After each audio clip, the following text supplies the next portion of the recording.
So many of you or all of you are familiar with this practice. I will explain to you this practice again, the practice of the foundations of mindfulness. Is called Satipatthana meditation in Pali. So talking about such practices, it is always good to go back to the original language or original words and try to understand the meaning following the explanations given in those ancient commentaries. Now the Satipatthana is translated as the foundations of mindfulness in English, or some translated as setting up of mindfulness or established mindfulness, and so there are many translations. Even the word foundation is a convenient translation for the word Satipatthana. Still, we don't really know what the foundation of mindfulness is. So in order to understand the real meaning of these words, we have to go back to the original. The word Satipatthana is a compound word. In Pali, there are many words that are compounded. And so in order to understand the compound word, we must break it down into its components. So here, there are first two words joined together, Sati and Patthana. And we have to understand the meaning of each word separately, and then the meaning of the whole compound. So first we will try to understand the word or the meaning of the word Sati, and then the Satipatthana. Now the word Sati is translated as mindfulness. Again, I don't quite know what mindfulness is, what it means in English. What I understand is it is the translation of the Pali word Sati. And since I know the meaning of the word Pali word Sati, I take for granted that mindfulness means the same thing, but I'm not sure. In the ancient commentaries, three definitions of the word Sati are given. First, Sati is defined as a mental state that remembers. Now, the second definition is that Sati is a mental state by the help of which the concomitants remember. And the third definition is Sati is just remembering. So there are three kinds of definitions. You may have noticed that the first definition is by way of an agent, something or someone that does. And the second definition is by way of an instrument. And the third is by way of its intrinsic nature. Now, we Buddhists are maybe haunted by the idea of Atman. We always want to reject the idea of Atman anywhere or everywhere. So here also, in order to reject the idea of Atman, the ancient commentators explain these words in these three ways: by way of an agent, by way of an instrument, and by way of its intrinsic nature. during the time of the Buddha, who believed that when we remember something, it is not us that remember, but the Atman. So there is an Atman, and it is the Atman that remembers, and not us, not the individual. So in order to reject that notion, the first definition is given. Now, the first definition is given as sati is something that remembers. So what remembers is not the Atman, but the sati, a mental state. Some others who believed that, say, when we remember, but we remember with the help of something, with the help of the Atman. So without the Atman, we cannot remember. So Atman is like an instrument. So when we want to cut a tree, we need a saw. Without a saw, we cannot cut the tree. So the saw is instrumental in cutting the tree. So similarly, Atman is instrumental in people remembering things. So in order to reject that idea, the second definition is given. It is not with the help of Atman that we remember, but it is with the help of this mental state sati that we remember.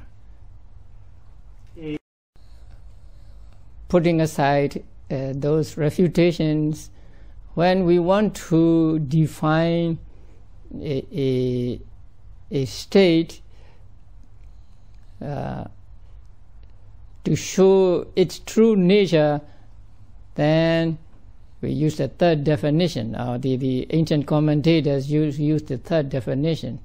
So, in fact, in reality, the sati is not that which remembers, or not that which is instrumental in remembering, but sati is just the act of remembering. It is just remembering, nothing else. So this is the definition by way of its intrinsic nature. Let us understand that sati is remembering. Now here remembering means both remembering what one did in the past, what one said in the past, as well as the full awareness of the present object. So both are called remembering. When we remember something we did in the past, it is sati. When we remember something we said in the past, it is sati.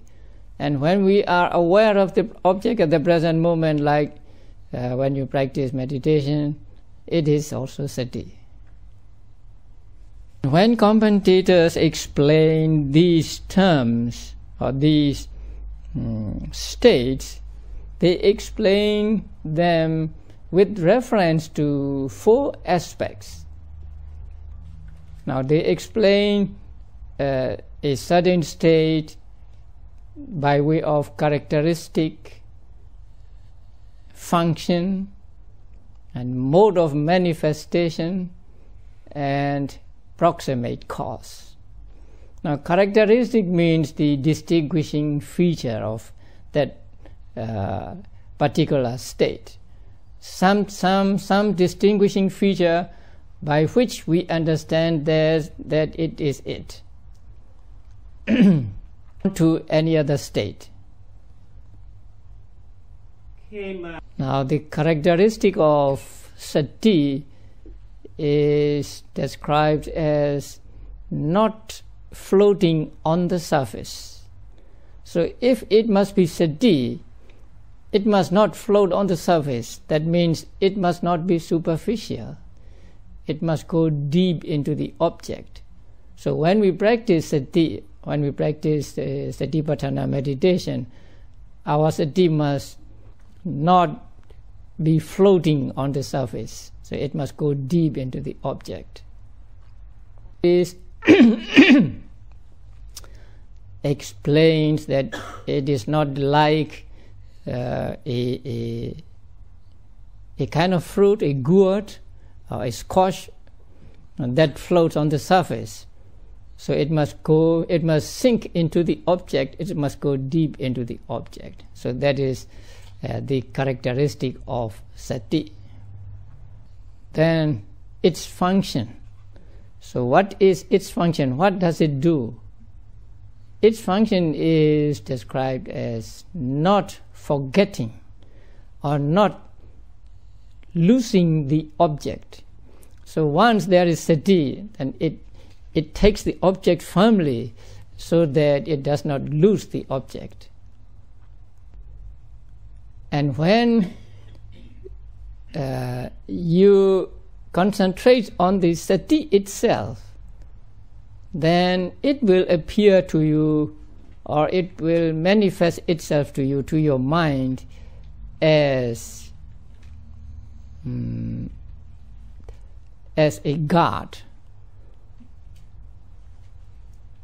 That means when sati is standing guard at the doors of the eyes, ears, and so on, no unwholesome mental states can enter your mind. So when there is a guard at the door, no undesirable people can go in. So in the same way, when sati is guarding at the doors of eyes and so on, no unwholesome mental states can go in. And so when you concentrate on sati itself, it shows itself to you as a guard, or something that is guarding the doors of eyes and so on. We understand this mode of manifestation of sati, we can easily accept that the practice of sati is the only way for the purification of mind. To practice mindfulness meditation, it is self-evident. Now you try to be mindful of the breaths or the movements of the abdomen, and so long as there is mindfulness, there are no mental defilements in your mind. Once you lose mindfulness, these mental defilements come in. So you see that the mindfulness, the practice of mindfulness is the only way for purifying your mind, or to keep your mind from being contaminated by mental defilements. Mode of manifestation given in the commentaries is coming face to face with the object. So when there is sati, you do not lose the object, and so it is like looking the object face to face. Actually, it is not just coming face to face with object, but actually hitting the object. And the proximate cause of sati is given as strong perception, or the object of satipatthana, or the satipatthana itself. Now the first one, strong perception. Now perception means a mental state that makes marks of an object. Now whenever we experience an object, whether we see an object, or we hear an object, and so on, there is a mental state that arises in our mind, and that makes a mark of that object. That is why when we experience that object later, or when we recall that object later, we recognize it. So that mental state is called sanya in Pali, and it is translated as perception. When you want to remember something, then you must make a note of it. And if your noting is strong, then you will not forget it, you will remember it. So that strong sanya, or strong perception, is a proximate cause for sati, which is remembering. I think that has more to do with remembering the strong perception. So another proximate cause is given, and that is the objects of the 4 Satipatthanas. Now there are 4 Satipatthanas, and I'll explain to you them to you later. And they are Satipatthana on the body, on feelings, on consciousness, and on Dhamma objects. So these objects are also said to be the proximate cause of sati, simply because sati cannot arise without these objects. So these objects are said to be proximate cause. That means not producing cause, but something like a condition for the sati to arise.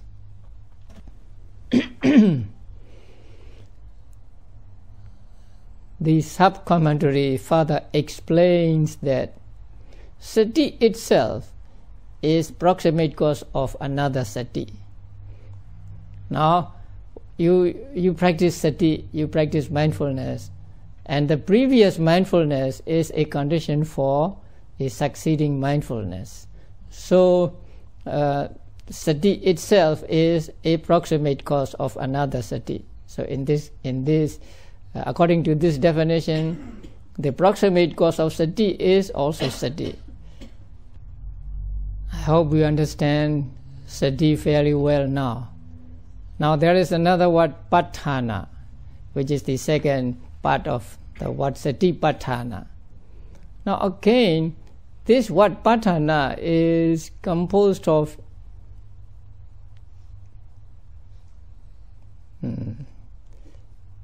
a root and a prefix and a suffix. Now Pali words are divided into roots, and then there are some prefixes, and also there are some suffixes. Most nouns are formed in this way. So here patthana has 3 parts: pa and tha and let's say na. Now pa is a prefix and tha is the root, and na, or really anna, is the suffix. So first we try to find out what is the meaning of the root tha. So the meaning of the root tha is to stand. To stand means to exist or to be, not the real standing. So it's, like the building stands on the land, that means it is situated, or it is fixed on the land. So in the same way, when we say something with tha, we mean it exists or it is. Now the third part, na or anna, means an agent. So thana means something that stands, something that exists, something that is. And the prefix pa has many meanings. And here it means to rush into, rushing towards. So pa signifies rushing towards with force. So patthana means something that rushes towards the object forcefully and that stays on the object. When it rushes to the object and stays on it, it takes the whole of the object, it takes the entirety of the object, not just on one part of the object. So we can say it covers the whole range of the object. So that is what we mean by patthana. These 2 words, we get the word satipatthana. So that means sati, say, which rushes to the object, which takes the entirety of the objects and stays on it. So that means sati already is a firm awareness of intense awareness of the object. When it is qualified by the word patthana, it means more intense awareness of the object. So by the word satipatthana, we mean sati which is strong and which is well established on the object. So when we practice satipatthana, our sati must be like that. So it must not be superficial, it must go deep into the object, and it must stay on the object, taking the entirety of the object.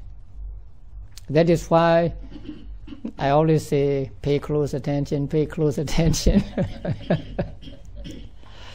And there are 4 kinds of satipatthana taught by the Buddha. So you may have read that sutta, or you may have heard about the sutta and the discourse where these 4 satipatthanas are explained in some detail. So according to that teaching, to that discourse, there are 4 kinds of satipatthanas. They are firmly established sati on the body, on feelings, on consciousness, and on Dhamma objects. Mainly called contemplation of the body, of feelings, and so on.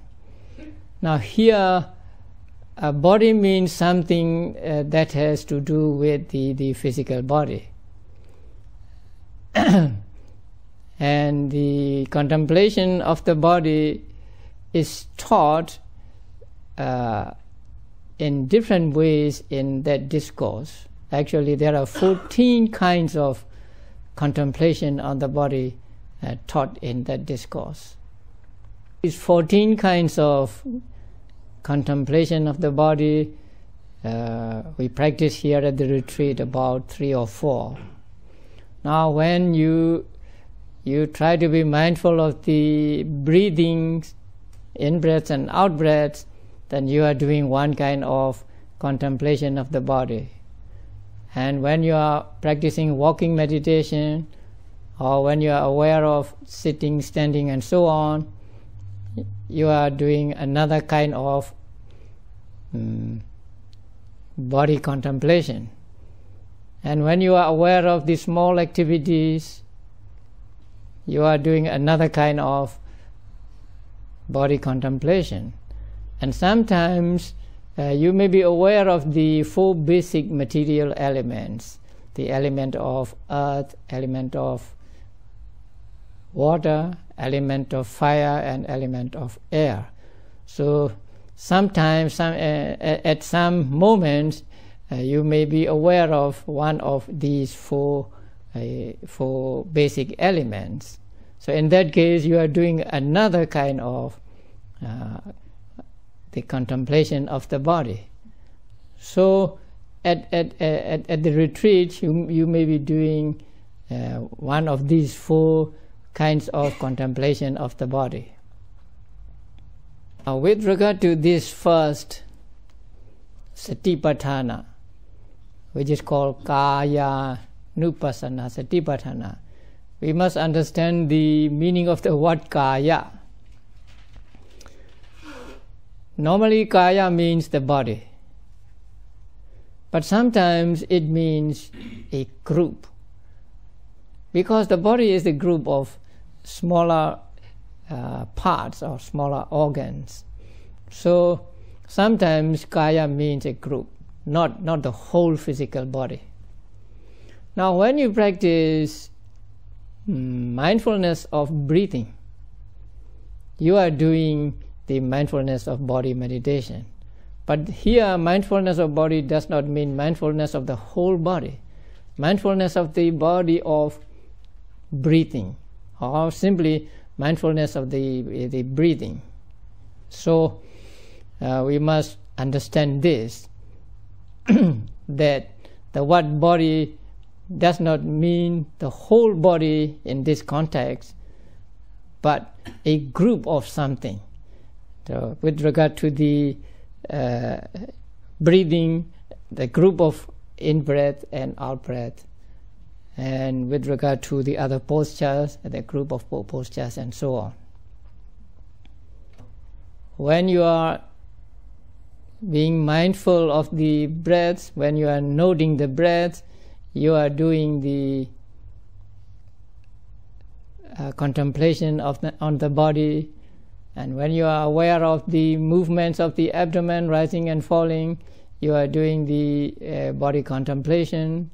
When you are practicing walking meditation, noting, lifting, moving, and so on, you are doing the body contemplation.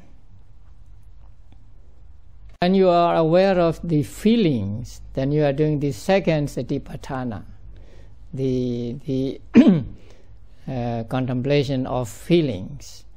Now, with regard to feeling, we must understand that it is a mental state.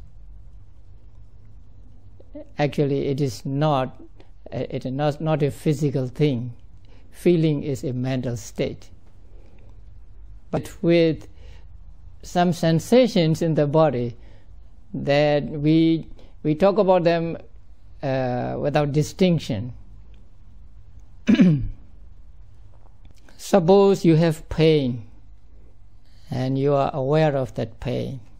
That means you are aware of the feeling of that pain. You experience that pain and you are aware of that experience. So when you are aware of that experience of pain as pain, then you are doing the feeling contemplation. So actually what you concentrate on is not the pain itself in the body, but the experience of that pain, or we call it the feeling of that pain. And that feeling is actually a mental state that arises in the mind. Three kinds of feelings: pleasant, unpleasant, and neutral. So whether it is pleasant or unpleasant or neutral, we must be aware of that feeling, not only unpleasant feeling. Because when we practice or when we give instructions, we emphasize on the painful feelings, unpleasant feelings.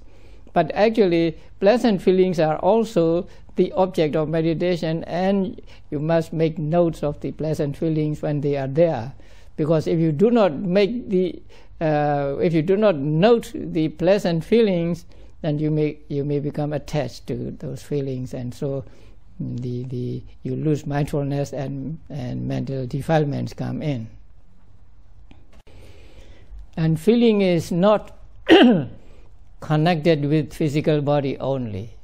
It can arise in your mind independent of the physical body. So when you are sorry or when you are happy, then there is this feeling of sorrow or feeling of happiness, and that is also the object of vipassana meditation. So basically we talk about three kinds of feelings: pleasant, unpleasant, and neutral. Actually, pleasant feeling can be connected with the body or it connected with mind. So there are two kinds of pleasant feeling and also two kinds of unpleasant feeling. So all in all, there are 5 kinds of feelings: 2 pleasant, 2 unpleasant, and 1 neutral. So there is always neutral. I mean, neutral is always mental and not physical. Now the third satipatthana is conveniently called contemplation of mind. Actually, it is the contemplation of the consciousness or mindfulness of the consciousness. Now, in the teachings of the Buddha or in Abhidhamma,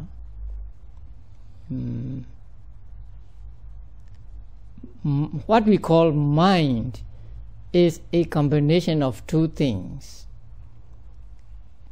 consciousness or pure awareness of the object and mental states.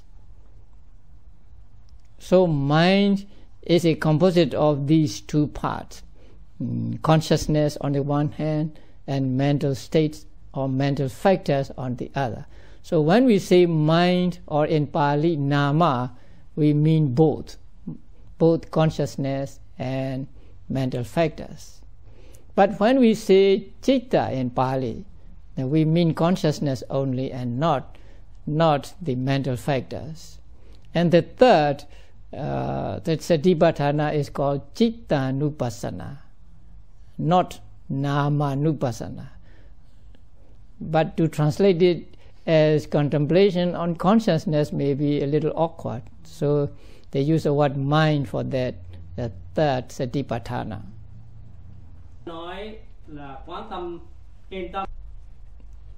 And for clear understanding, I must say something about the word consciousness. Now I told you that the word citta is translated as consciousness, and that is not an adequate translation. But people do not find a better word for the word citta, and so they translate it as consciousness. Now citta is defined as the awareness of the object. But here awareness is not like awareness in the practice of meditation. It is a mere awareness, just pure awareness of the object. And that is called citta.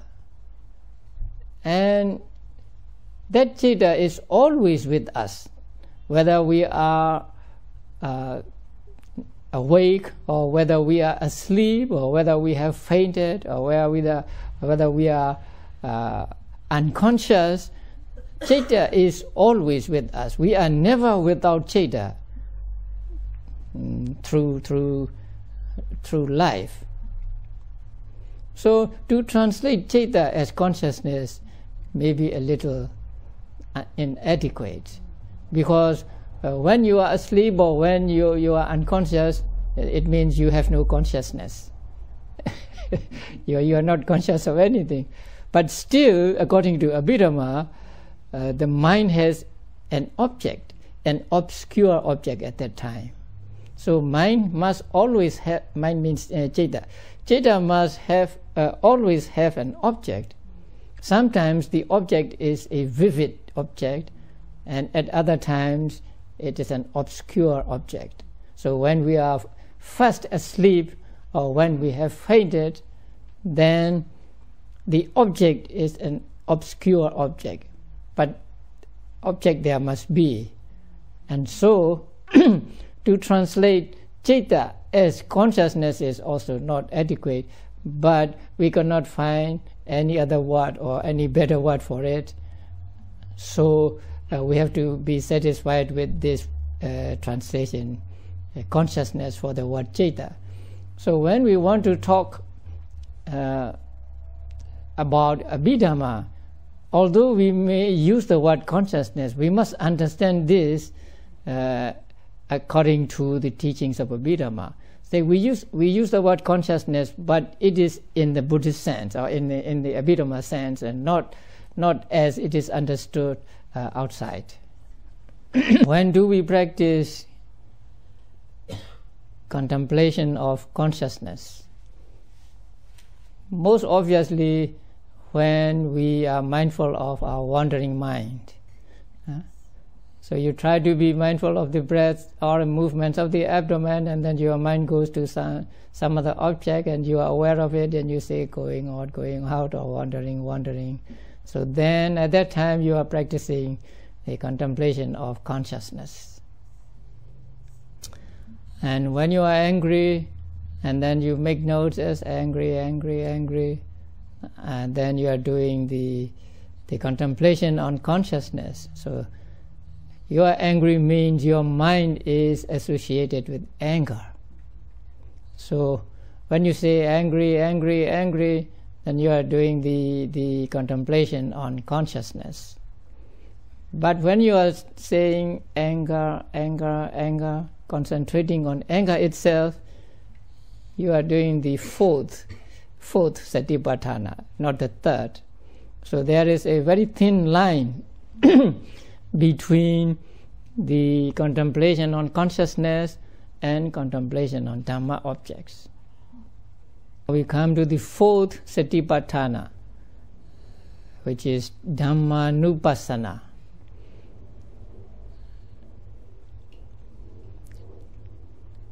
Now, the word Dhamma is very difficult word. It can mean anything. And it means different things in different contexts. So we cannot translate this word with just one English word. In this context, we cannot translate the word Dhamma. So it is better to keep it untranslated and say Dhamma objects, rather than translate it inadequately. So many people translate it as mind object or mental objects. What is mental object? Object of mind, or the object which is mind.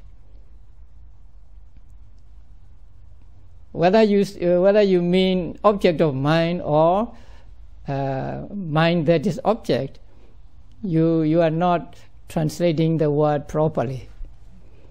So there is no word to cover the range of the objects that is covered by the word Dhamma. So it is better to keep it untranslated and say Dhamma objects. Now, what are the Dhamma objects? Okay. So if you want to know what Dhamma represents in this context, you have to read the sutta, the discourse. So on in the section on the fourth contemplation, Dhammanupassana, Buddha mentioned the 5 mental hindrances. So they are mental states like desire, anger or hate, and so on. And then Buddha mentioned the 5 aggregates of clinging. And then Buddha described the 6 internal and 6 external bases. Next, Buddha mentioned the 7 factors of enlightenment. And last, the 4 noble truths. So all these are called Dhamma in this context. Anger is one of the 5 mental hindrances, and anger can accompany a consciousness. So when you are making notes as angry, angry, angry, that means you mean that you have the mind or consciousness that is accompanied by anger. But when you concentrate on anger itself and say anger, anger, anger, then you are doing the fourth Satipatthana, the contemplation on Dhamma objects. So that is the difference between the third contemplation and the fourth contemplation in some cases. So the fourth contemplation, the contemplation on Dhamma objects, is very wide, and actually the other contemplations can be included in the fourth also. But when you are making notes as anger, anger, then you are doing the fourth contemplation, and when you are making notes as angry, angry, then you are doing the third contemplation. But when you are practicing, do not try to find out what contemplation you are doing. So distinguishing these contemplations is just for understanding. But in actual practice, you are not to try to find out which contemplation you are doing. If you do so, you will be taken off the track, and you will not be meditating. You will be out of meditation. So when you are practicing, don't worry about what contemplation you are doing at the moment. What is important is to be mindful of the object at the present moment, not to think about it and not to speculate on it, but just to take it as it is. Now you are familiar with 4 Satipatthanas, or 4 kinds of contemplation: contemplation of the body, feeling, consciousness, and Dhamma objects. Now in the discourse, the contemplation of body comes first, and then second of feelings, and third of consciousness, and the fourth of Dhamma objects. But it does not mean that you are to practice them one by one in that order, because there are 2 kinds of orders: the order of teaching and the order of practice. So in practice, you do not follow that order. Whatever is there is the object of your meditation, and so you have to be mindful of it. So you do not follow this order, or you do not practice contemplation of the body first, and then you go to the contemplation of feelings, and so on. You practice these four kinds of contemplations at random when you practice meditation. So you are trying to be mindful of the movements of the abdomen. So you are doing the contemplation of the body. Then your mind goes out. So you are aware of its going out. Now you are doing the third contemplation of consciousness. And then you have a painful feeling somewhere, and so you try to be mindful of that painful feeling, and so you are doing the second contemplation. And suppose you are upset, and then you try to concentrate on the anger itself, then you are doing the fourth contemplation. So you practice these four Satipatthanas at random, as they are presented to you through the 6 sense doors. So you have no choice. Whatever is there at the present moment is the object of your meditation, and you must be mindful of that object. So if you are not mindful of that object, then the mental defilement can become latent in that object. And Vipassana tries to avoid that latency of mental defilements in objects. Now every morning we read the opening passage from the discourse on the Satipatthana. And I made you read this passage every day so that you are reminded of these four contemplations or 4 foundations of mindfulness. So tomorrow, I hope when you read it again, you will read it with a true understanding of the passage. When you read, he dwells contemplating Dhamma objects on Dhamma objects, then you understand, oh, these Dhamma objects means the five mental hindrances and so on. Do you remember the first sentence in that passage? Quý vị có nhớ được cái câu đầu tiên của cái phần đầu của bản kinh không? This is the only way for the purification of beings, for the overcoming of sorrow and lamentation, for the disappearance of pain and grief, for reaching the noble path and for the realization of Nibbana, and namely the 4 foundations of mindfulness. So these 4 Satipatthanas, or the practice of these 4 Satipatthanas, can lead us to total purification of mind and so on. So Buddha mentioned the benefits we will get from this practice at the very beginning of this discourse.